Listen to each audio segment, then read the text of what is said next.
Welcome to the Slop Farm. Enjoy the video. You start by choosing a clean reference track and setting system levels so meters never hit 0 dB. This prevents false boosts.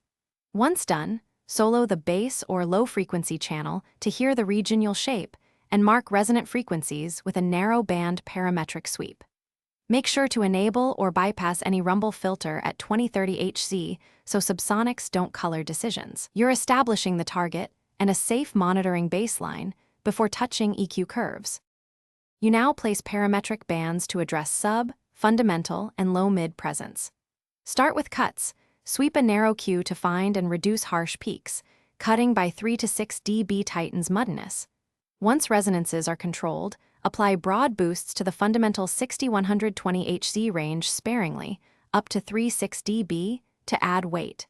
Then use a low shelf or low pass to shape tone if needed. And always check these moves in the full mix to avoid masking vocals or guitars.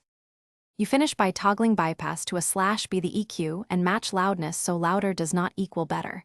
Use LUFS or a peak / RMS meter to maintain balance.